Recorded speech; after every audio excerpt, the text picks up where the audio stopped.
and welcome back to Mental Health Toolkit. My name is Annie, and today we're going to be talking about emotional regulation skills. I want to define what emotional regulation means and then take part of that definition and expand on it to help you apply some elements of emotional regulation in your life.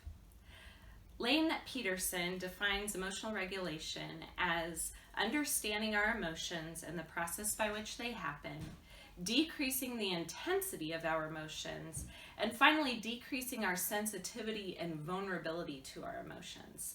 Now, I'm not going to expand on every single aspect of that definition, but today I do want to expand on that first part, how we understand our emotions, identify them, and then understand the process by which they happen. We first want to identify our emotions and where they're located in our body. So if you're feeling anxious, where does that typically show up for you? In your stomach, in your chest, in your head? Your arms feel tingly? If you tend to be pretty joyful in life and excited about things, again, you might feel tingle in your arms, or you might feel a leap in your chest of positivity. So where do our emotions show up? That's part of it, and identifying what they are. The more accurate we can be, the more validated and understood we feel within ourselves, and then we can also offer that to the people we love in our lives. Usually we define emotions in different categories. So a pretty simple categorical breakdown of emotions is glad, mad, sad, and scared, right? The first three rhyme, and then we've got scared. So glad, mad, sad, scared. If you can identify, okay, I think I'm feeling in one of those categories, and then be more specific. So maybe you're ecstatic, or maybe you're anxious, or maybe you're terrified, or maybe you're hurt, maybe you're lonely, maybe you're concerned. Be real specific in those categories. Sue Johnson, an expert in emotionally focused therapy, identifies some other categories that connect with those as well. She says people typically experience 6 main areas of emotions: anger, sadness, fear, joy, excitement and surprise, which she combines, and disgust and shame, which she combines. So a helpful process to understand our emotions comes from cognitive behavioral therapy. Now, some of you may be familiar with this model, and some of you may just think of it as the triangle. That's how I initially learned about it. The triangle model, where we have our thoughts, our feelings, or our moods, and our behaviors, and how all of those interconnect. But this model actually has some other elements to that, and so I'm going to go through those. So we have our thoughts, that cognitive part of this model. We do have our behaviors. We also have our moods, which are those feelings and emotions that we experience. And then we have our body sensations. So that all exists within ourselves, becoming very aware of those. And these lines here just show they're all interconnected, they're all interwoven. Moods impact behaviors, thoughts impact behaviors, our body sensation impacts what we're thinking or how we're feeling. And so it is complicated. It's not easy or simple.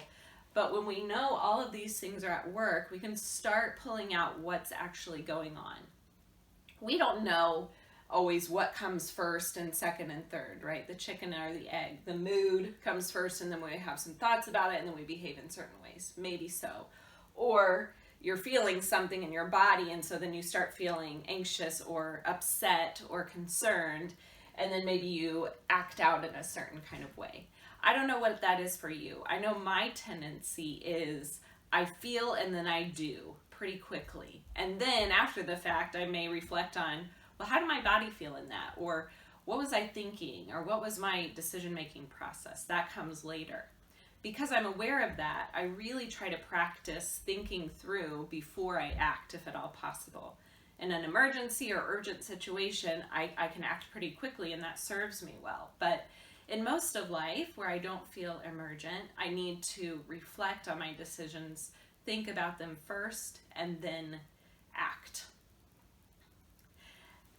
A big piece of this model is body. So a lot of people leave that out of cognitive behavioral therapy, but I really want you to pay attention to what's happening in your body using those mindfulness skills that I talk about in my other videos, or ones that you might already be familiar with.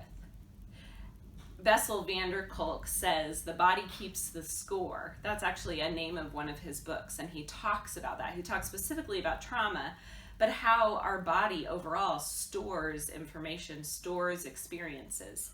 Another person that I'm not sure who coined this phrase, but I've heard this phrase, our bodies don't lie. And so really tapping into that can be really important.